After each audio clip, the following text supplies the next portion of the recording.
Rachid Nekaz, merci de nous avoir accueillis chez vous ici. Alors, comment allez-vous depuis hier? Salam alaikum, Azul Fulaouen. Merci surtout d'être venu. C'est toujours un plaisir de recevoir des médias algériens ici dans le Douar, en Qaqza, dans la Daïra de Aïn Imran dans la Wilayat Chlef. Et je suis très heureux d'être sorti de prison.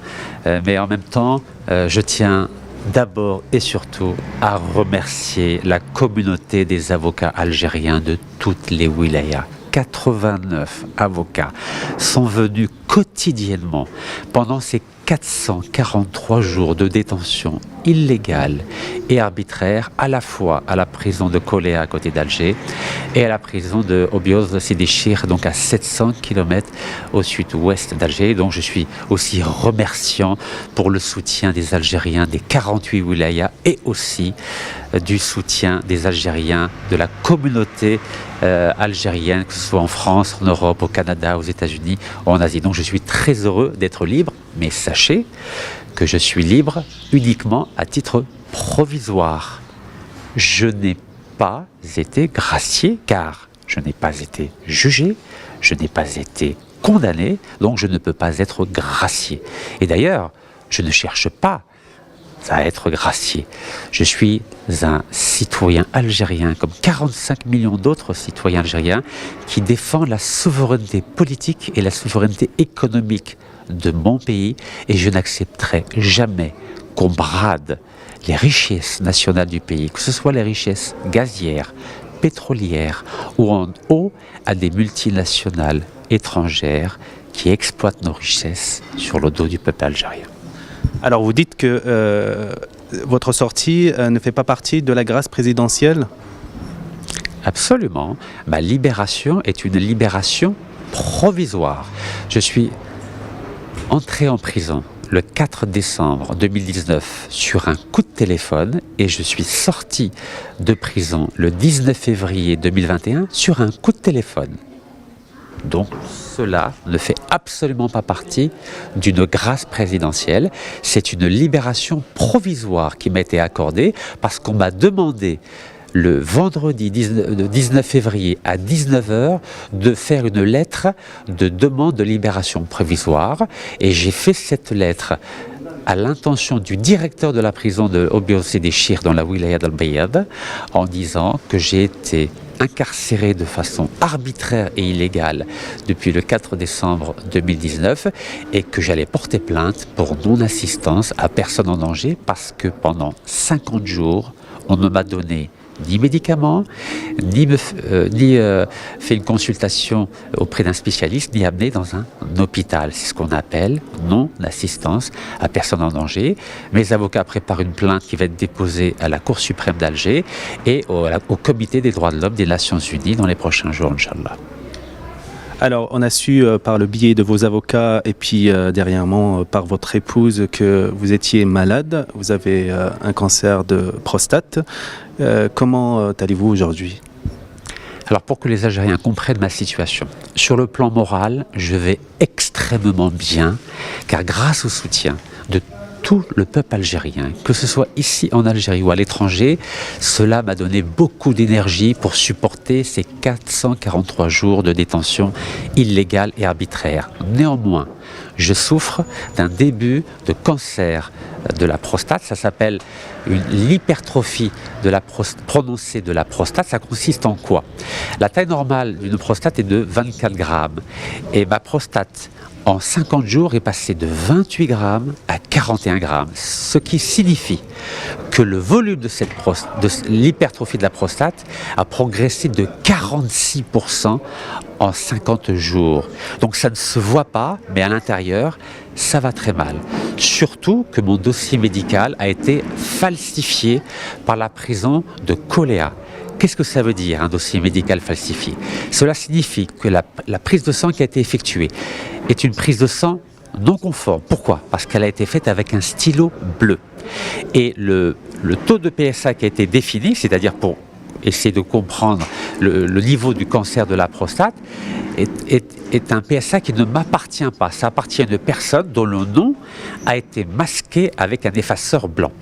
Et alhamdoulilah, après 20 jours de silence radio du directeur de la prison de Obio-Sédéchir. Il a enfin daigné envoyer un comité de médecins constitué de 6 médecins, un hématologue, un oncologue, donc qui spécialise des cancers, un radiologue, une gastro-entérologue, le chef médecin de la prison de Obio-Sédéchir et un chirurgien.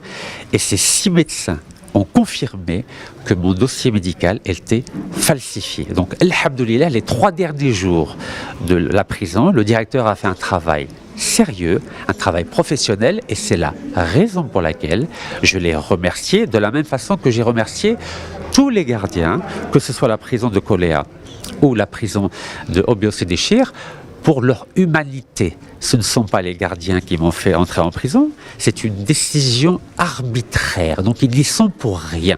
Néanmoins, j'ai demandé à mes avocats de porter plainte contre le directeur de la prison de Koléa, qui a refusé de me libérer le 4 avril 2020, alors qu'il savait que j'étais en détention arbitraire. Pendant 4 mois, il nous a privés de nourriture, de viande, de poulet, de dessert et de fruits. Et c'est la raison pour laquelle j'ai proposé une aide alimentaire d'urgence de 6 milliards de centimes pour que les 4000 prisonniers de la prison de Koléa puissent manger un minimum. On ne demande pas une nourriture d'un hôtel ni d'un restaurant, mais le minimum. Et je comprends qu'il n'y ait pas d'argent dans les caisses de l'État. C'est la raison pour laquelle j'ai proposé mon aide financière. On a su aussi que vous alliez entamer une grève de la faim hier. Alors j'ai effectivement annoncé que j'allais effectuer une grève de la faim de 29 jours pour un mois que j'ai qualifié le ramadan des libertés. Pourquoi une grève de la faim? Parce que je n'étais pas en liberté. Et la seule façon de soutenir le retour du Hirak, un Hirak professionnel, c'est-à-dire un Hirak organisé avec des leaders reconnus par l'ensemble du peuple algérien, notamment des avocats du Hirak qui ont fait un travail formidable pour venir en aide bénévolement à 300 détenus d'opinion en Algérie depuis 2 ans. Alors, la seule façon pour moi de soutenir ce Hirak, c'était d'organiser une grève de la faim que j'ai expliqué. Mais dans la mesure où j'ai été libéré hier de façon impromptue, j'ai décidé aujourd'hui de stopper ma grève de la faim parce qu'aujourd'hui, elle ne se justifie pas, mais j'appelle l'ensemble du peuple algérien à manifester pacifiquement, démocratiquement, dans le respect des lois et de façon civilisée pour que demain, il y ait un état de droit démocratique.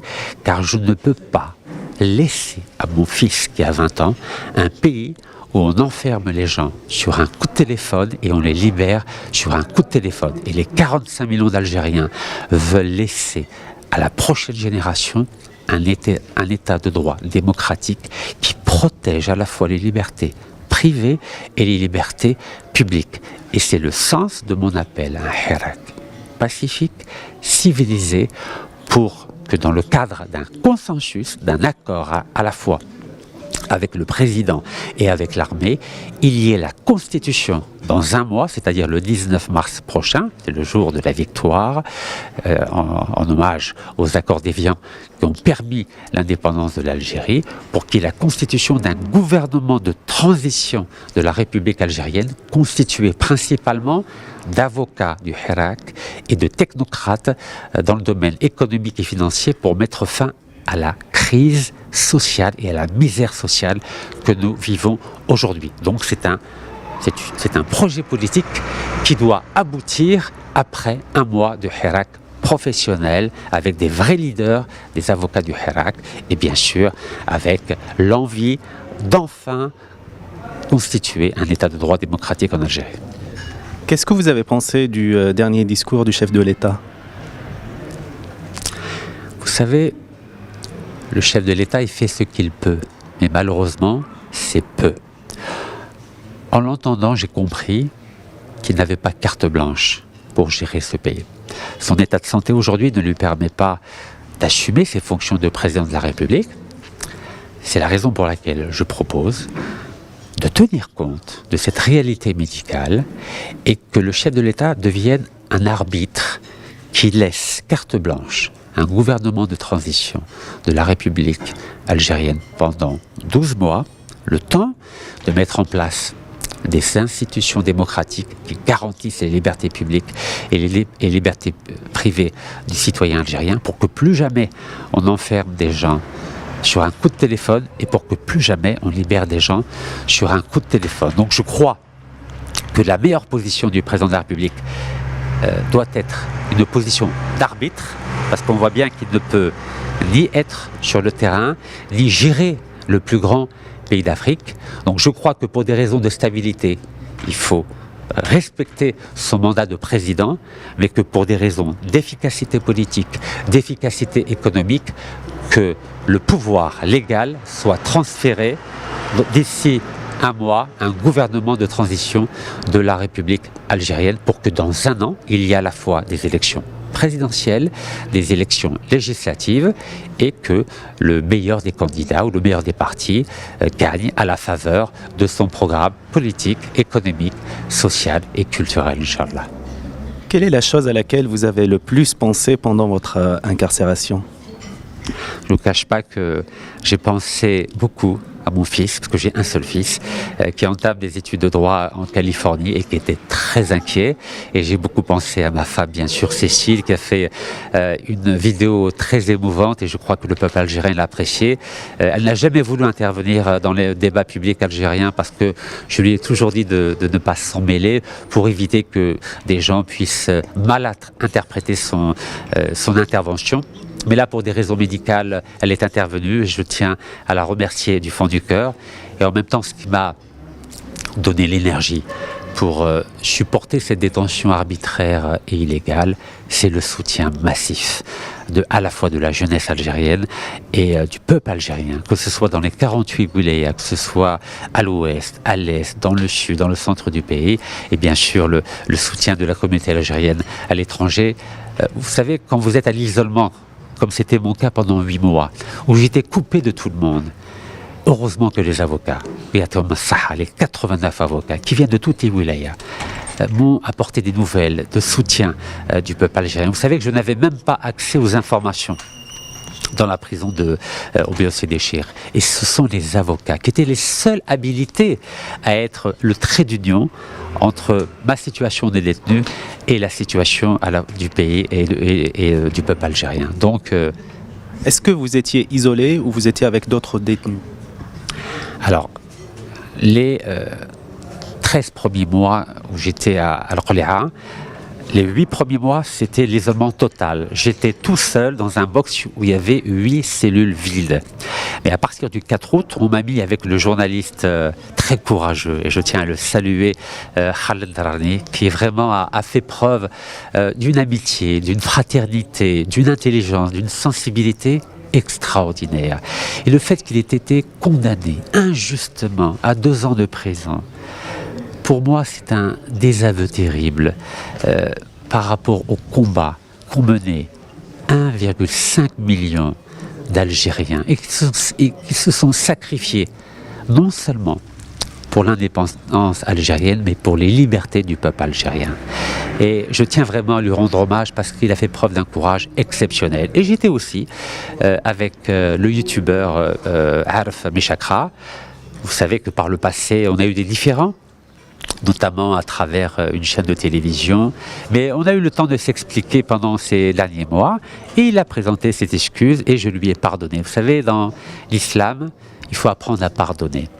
Et je crois que c'est une leçon qu'on doit appliquer dans notre discours, dans notre conscience collective.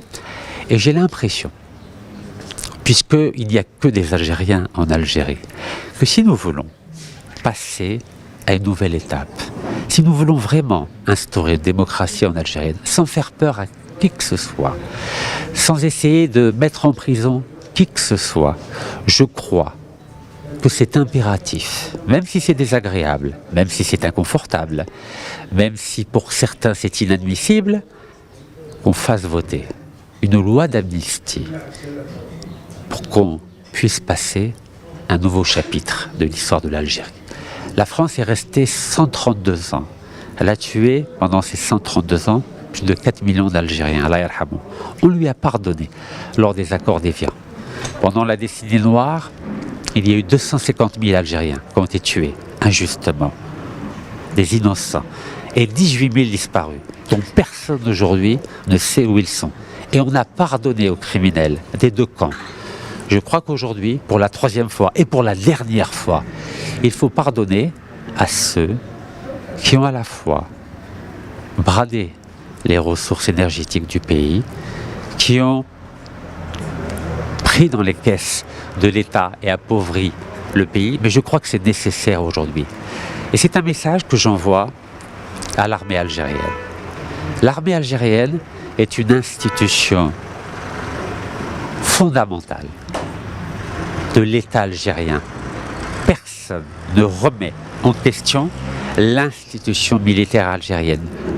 Et personne dans le monde entier ne remet en question l'institution militaire de façon générale. L'armée algérienne n'a pas à s'inquiéter. Elle doit, je crois, aujourd'hui, rester et inscrire ses actions dans le cadre de la légalité constitutionnelle, avec un budget garanti, comme cela est le cas au Nigeria. Il faut savoir qu'au Nigeria, il y a eu un accord entre le pouvoir civil et le pouvoir militaire. Cet accord dit la chose suivante. Les militaires ont un budget de 25% des réserves pétrolières.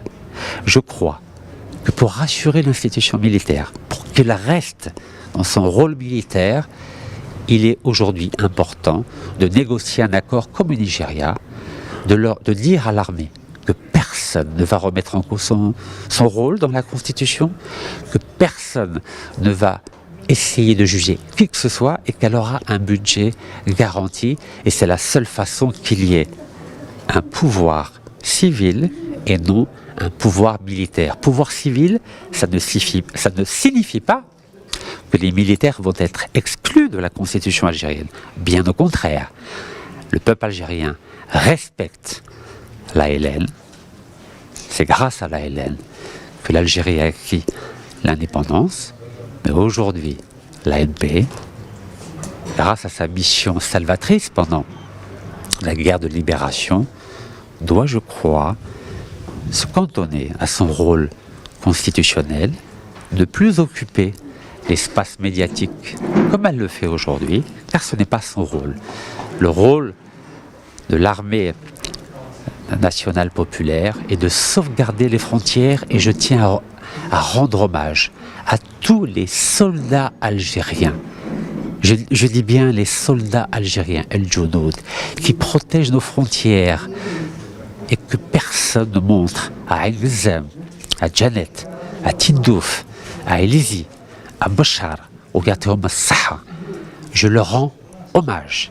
Mais je dis à l'état-major algérien, s'il vous plaît, s'il vous plaît, s'il vous plaît, profitons de ce Hirak Moubarak pour enfin établir une nouvelle constitution qui respecte l'armée algérienne, qui lui garantisse un budget défini, mais de grâce,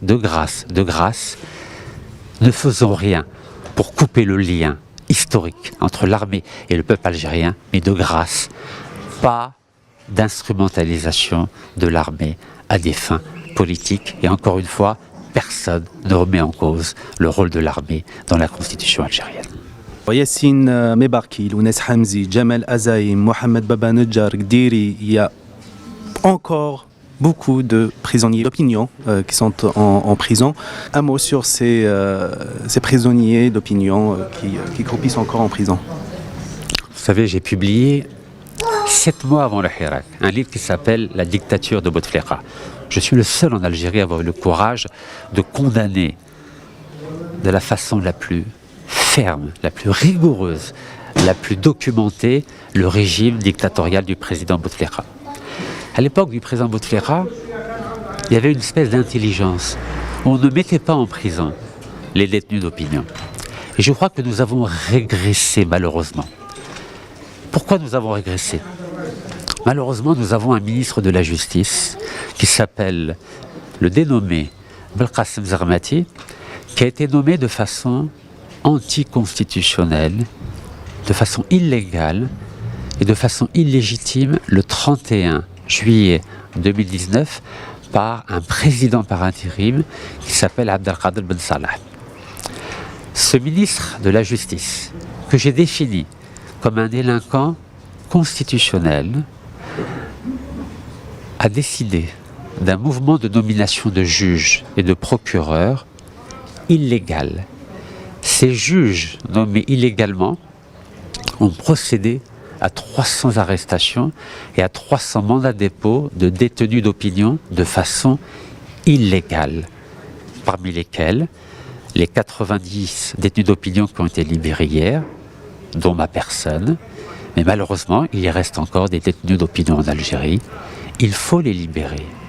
Et si tous les détenus d'opinion ne sont pas libérés, le 26 février prochain, mes avocats, que je tiens à remercier, vont déposer une plainte auprès du Comité des droits de l'homme des Nations Unies pour détention illégale, détention arbitraire, abus de pouvoir contre le délinquant constitutionnel, le dénommé Belkacem Zermati.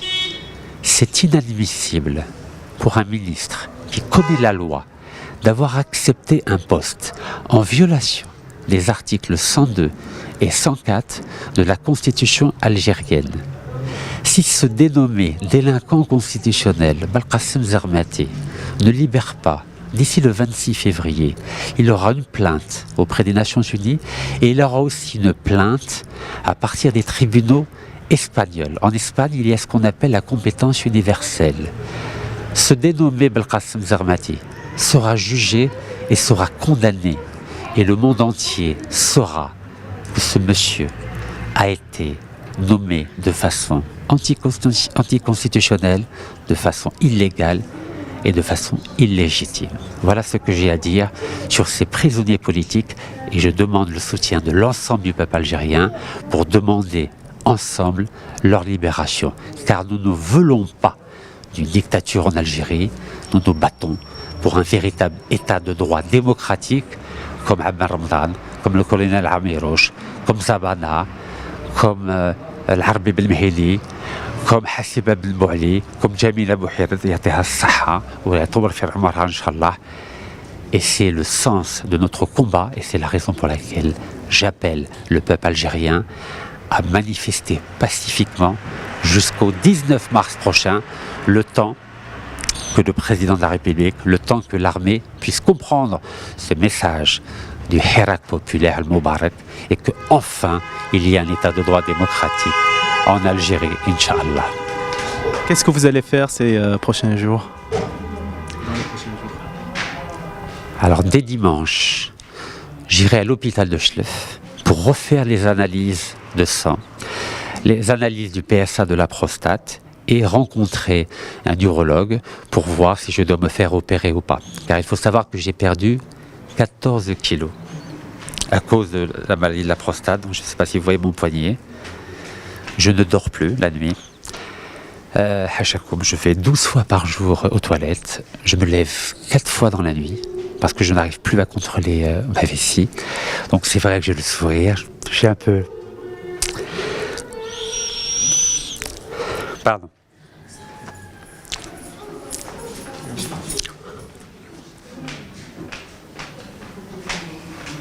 Excusez-moi.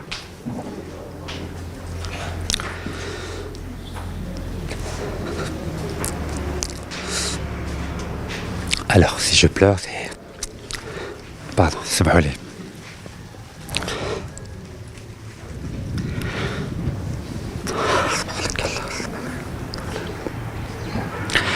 C'est parce que mon papa, là, l'amour...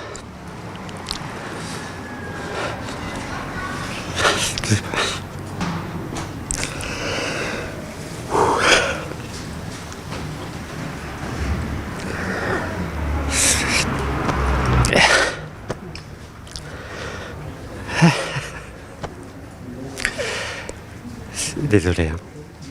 Alors mon père est mort de la prostate le 27 juin 2011 et il a souffert pendant 7 ans. C'est pas possible.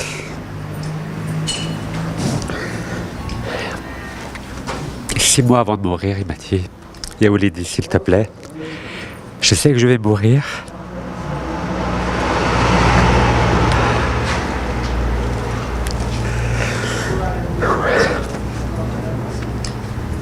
معليش كاس ما زيرو طفي معليش كاس ما من فضلك. Gali, tu sais que pendant la guerre de libération, j'étais avec ton oncle Djilali Ben Cheboub et on a ramassé de l'argent pour acheter des armes pour les Moudjahidines. Pardon. Gali, ça me fait mal au cœur de voir l'Algérie dans cet état. Gali, si tu peux faire quelque chose, s'il te plaît, fais-le. Fais-le pour l'Algérie. Donc j'ai mis 2 jours à répondre à mon père là, parce que ça m'a choqué. Il m'a dit, je sais que tu as une vie internationale, tu n'as pas le temps.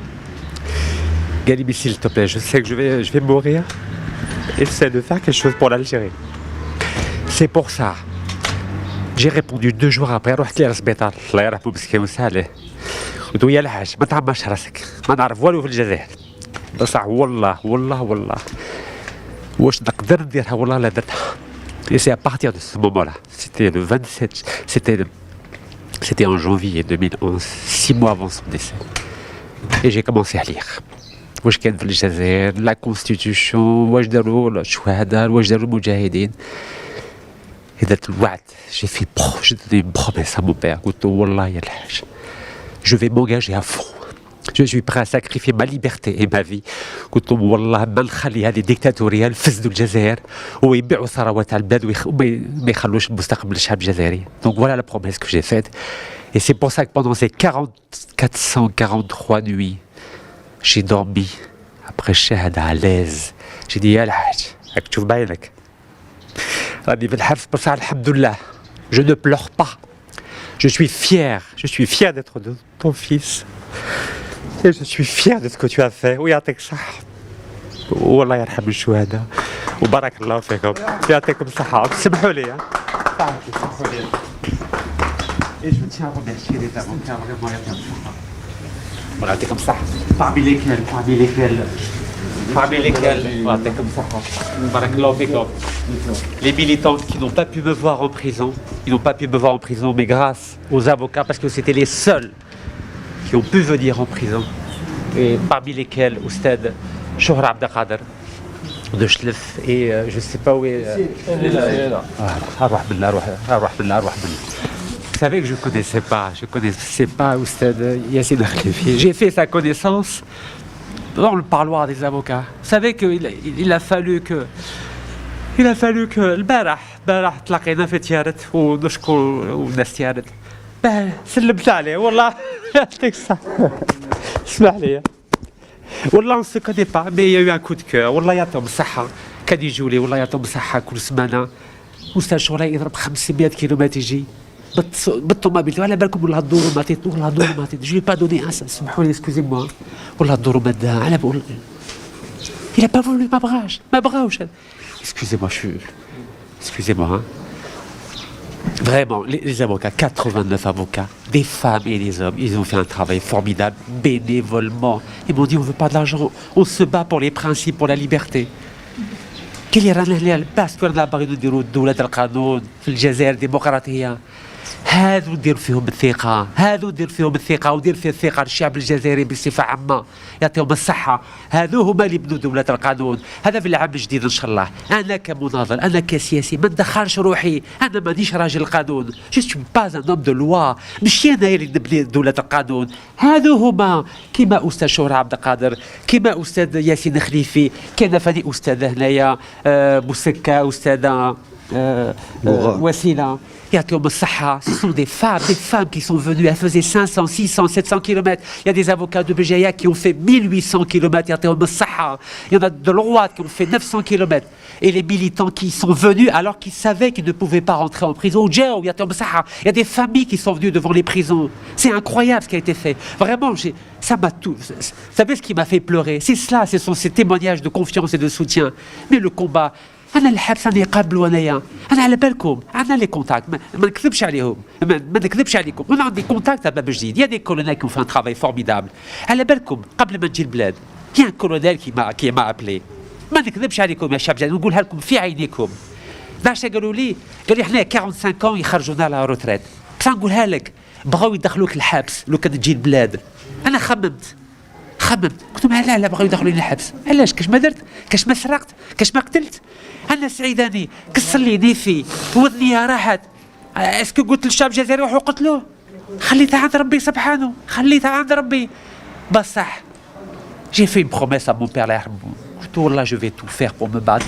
Ce qui m'a fait pleurer c'est pas la prison اللي قابلها، اللي قابل الحبس، اللي قابل الموت. شكون اللي ما يموتش؟ كل واحد عجلو تاعو، لو كانت تقدرت مي معليش. دونك جاب كسبت تو، قلت لهم هذا الكولونيل يعطيك صحه، بصح انا نجي البلاد، انا مستحيل ما نبقى في الخارج، فرنسا ولا الامريكان نقدر نقعد فرنسا امريكان حياتي كامله، بصح لا.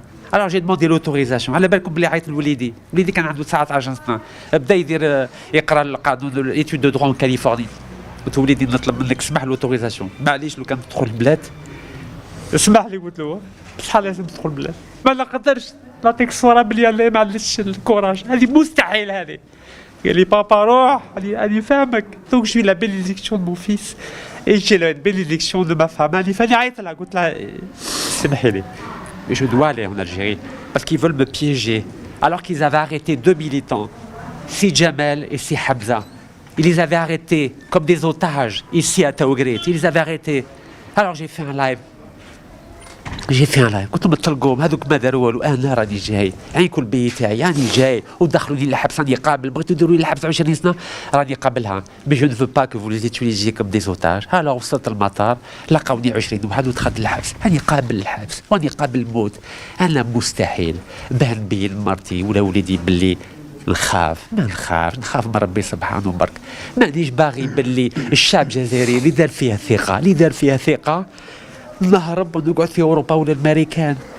واش نكون انايا؟ العربي بن مهدي قبضوه قتلوه كان في حق. رانا كاع ولاد العربي بن مهدي ولاد حاسبه بن بولي الله يرحمه. Voilà, c'est ça mon message. Donc j'ai demandé l'autorisation à mon fils et à ma femme pour venir en Algérie et j'ai accepté d'entrer en prison avec grand plaisir. ولكن ويعطيهم الصحه لي زافوكا. الحبس تاع السوفي ما نقبلوش وما نقبلوه على حتى جزائري. Je n'accepterai jamais qu'on mette en prison des gens de façon arbitraire, en violation de la loi algérienne. Et n'oubliez pas que la justice se fait au nom du peuple algérien. هذه حاجة غير مقبولة. Donc je dis, ألف شكرا, mille merci à أستاذ ياسين خليفي que je ne connais pas. هذا ما هو لا مشلف لا بجاية. Et je dis merci. اسمح لي حاجة. أستاذ عبد القادر شهرة. Et c'est vrai qu'il est de la ولاية شلف. Mais c'est un grand monsieur. Et j'ai aussi 2 avocates ici, je ne sais pas si elles peuvent venir. Si Jamal est là, si Jamal يعطيك الصحة مرحبا بك، أروح سي جمال يعطيك الصحة. هذا داروه أوتاج باه نجي وجيت. مش عارف سي حمزة راه هنا موش الناس خدام ربي يعاونو. فوالا يترافي à l'hôpital يعطيه الصحة. Je sais pas si les avocates معليش تقول لهم لو كان بغاو معليش. Parce que des femmes, on a des femmes avocates formidables. On a des militants et des militantes formidables. Simami Malish, regardez Simami de Béjaïa. C'est un vrai militant. Il est venu en famille. Il a fait 1800 km de Béjaïa en famille. Il ne pouvait pas me voir en prison. Ça, en soutien moral. يعطيك الصحة. بارك الله فيك. الله يحفظك. Non, il est exceptionnel, vraiment. On a des hommes et des femmes exceptionnels. يعطيك الصحة. تدمير يعطيك الصحة. الله يحفظك. عليكم السلام. لاباس. مرحبا بك أستاذ. Je dis صحيت. تدمير. Merci. Thank you very much. Vraiment, le peuple algérien a été formidable pendant ces 43 jours. Mais aujourd'hui, il faut absolument libérer le peuple algérien. Et il faut absolument, avec les avocats, pas avec les hommes politiques, pas avec les militants, ce sont les avocats et les avocates qui vont construire un état de droit en Algérie. Parce que nous, en tant qu'hommes politiques, ou nous, en tant que militants, nous ne sommes pas des professionnels du droit. À chaque fois qu'il y a eu une transition dans un pays, que ce soit en Europe, que ce soit en Amérique latine, que ce soit en France lors de la Révolution française, ce sont 400 avocats qui ont créé l'état de droit en France. Ce sont des avocats en Espagne qui ont construit la démocratie espagnole avec Felipe González, que ce soit en Argentine avec Raúl Alfonsín, que ce soit avec des intellectuels en Tchécoslovaquie. Ce sont toujours des avocats. Voilà, voilà, nous avons deux avocates formidables. Voilà, elles sont de Schleuf et elles venaient systématiquement à la prison. Je tiens à les remercier. Si vous pouvez juste dire un mot, parce que j'ai remercié des avocats, mais il y a aussi des avocates. Voilà, je voulais simplement vous remercier. Voilà, ils ont fait un travail formidable. Voilà, et tout bord politique confondu. Donc pour la constitution de cet état de droit démocratique, c'est pas avec des gens comme moi qu'on va le faire. C'est pas avec des partis politiques, c'est avec des professionnels du droit, des femmes avocates et des hommes avocats. Pendant 12 mois, il faut leur faire confiance parce que ce sont des gens compétents et ce sont des gens légitimes. Ces avocates et ces avocats ont défendu les militants du Hirak. Ils les ont défendus gratuitement, bénévolement dans tous les tribunaux d'Algérie. Moi, je leur fais totalement confiance pour fonder un véritable état de droit démocratique en Algérie. Donc pendant 12 mois, c'est pas moi la solution. C'est pas les hommes politiques la solution. C'est pas les militants politiques la solution. الحل الوحيد المحاميين والمحاميات هما اللي يبنوا دولة القانون الديمقراطية في الجزائر وندير فيهم الثقة. وبارك الله فيكم ويعطيكم الصحة. Voilà, si vous pouvez juste dire vos noms aux téléspectateurs. En réalité, on vous remercie encore pour l'accueil, justement. On est content de vous voir libre, enfin, parce que vous méritez cette liberté. Et لازم نأكدوا حاجة إنه الاعتقال تاعك كان تعسفي وحتى الحبس كان تعسفي. والعمل تاعنا كهيئة دفاع كان عمل جماعي. On était soudés, on a travaillé ensemble pour avoir un résultat اللي يكون قانوني البراءة والحرية القانونية. Voilà. بارك الله فيك أستاذة. نشكرك شي رشيد على الثقة اللي وضعتها فينا كهيئة دفاع. احنا اليوم رانا فرحانين لأنه راك حر طليق انت وبزاف معتقلي الرأي. ان شاء الله احنا نتمنى وما يكونش هناك تجاوزات وفي ملفات اخرين ان شاء الله، لانه في الملف تاعك كانت هناك عدة خروقات. احنا الشيء اللي نتمناه هو انه ان شاء الله يكون احترام القانون وربي ان شاء الله يكون الخير. بارك الله فيكم يعطيكم الصحة. Donc je tiens quand même à remercier, donc je peux pas citer les 89 avocats, donc je m'en excuse par avance, mais toutes les semaines on a eu le droit à la visite. Donc bien sûr de Oustad, des avocats ici, avocates ici présents, mais aussi de Oustad Zoubida Assoul, Saha, Oustad Mustafa Bouchechi, Oustad Abdullah Haboul, Oustad Abdullah Rani Badi, Oustad Yahya Shliman Yahya Shrif, Oustad Nourdine Ahmin de la Rouat, voilà, Oustad Abdel Halim Zekat, Faiza Gattash, Oustad voilà, Oustad Badegrouch, Mohamed Amin Hamidou. Alors, le Bayadien, bien sûr, Oustad Mohamed Hamidou, Oustad Hasni, Madame Siamour, c'est Madame Siamour qui est extraordinaire, qui est venue hier et c'est extraordinaire parce que c'est elle qui a fait passer les messages aussi, donc à la presse, vraiment. Je ne peux pas tous les remercier. Il y en a tellement. Oustad Tarek Mektoub. Et son papa est décédé, toutes mes condoléances donc à toute la famille, Sirabah Azrou, Nassima Rezazghi, et tellement. Et je vais tous les remercier. Voilà, Madame Nabila Smaïn, Oustad Nabila Smaïn, il y en a tellement, 89. Si je ne peux pas les citer, mais je vais tous les noter sur la page Facebook et je vais tous les remercier. Voilà, je tiens vraiment à dire Elf Chokron à tous les avocates et tous les avocats d'Algérie. Oustad Abirouj Bakouri, bien sûr, de BGA, de Saif El-Islam, voilà, Ahmed, Salah Debbouz à l'étranger, etc. Vraiment, يعطيهم الصحة ويعطيهم الصحة الشعب الجزائري partout ويعطيهم الصحة الشعب خراطة. Quelle leçon, mais quelle leçon! Quelle leçon de pacifisme, quelle leçon de démocratie. Vraiment, vous savez, j'en pleure. 443 jours, je me suis retenu, maintenant je me lâche.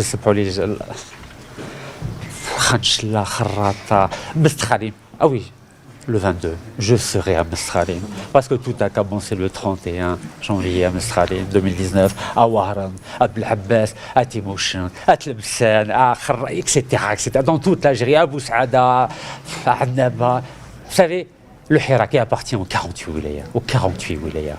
Et je crois qu'il ne faut pas faire de concurrence, j'aimerais dire historique, pas de concurrence historique. Mais s'il vous plaît, et ne tombons plus dans le piège du pouvoir. Ne tombons plus dans le piège du pouvoir. Et s'il vous plaît, le pouvoir, arrêtez de tendre des pièges au peuple algérien. Tout le monde a le droit de participer à l'avenir de l'Algérie. Donc s'il vous plaît, arrêtez les manipulations, dis les négociations, ouvrons la table des négociations. Voilà le mouchkel, avec le président, avec l'armée et avec les avocats du Hirak. Bismillah. Il faut, moi je propose qu'il y ait une dizaine d'avocats du Hirak qui négocient directement avec l'armée et avec le président pour la mise en place d'un gouvernement de transition de la République algérienne pendant 12 mois, Inch'Allah. Voilà le mouchkel. Dans tous les pays du monde, il y a eu une transition, il y a eu de la négociation. Voilà le mouchkel. Il y a eu les accords d'Évian. مع فرنسا احنا ما ندوش لي زاكور تاع المراديه هيا بسم الله الرئيس يفتح الباب تاع المراديه et 10 avocats femmes et hommes qui représentent le Hirak vont négocier avec le président et les représentants de l'armée algérienne. D'où la Madaniya. Tout simplement. Et l'Askar aura sa place. ما فيها والو. ويعطيكم الصحة بربر TV. Merci beaucoup d'être venu. Ça merde. صحيتو.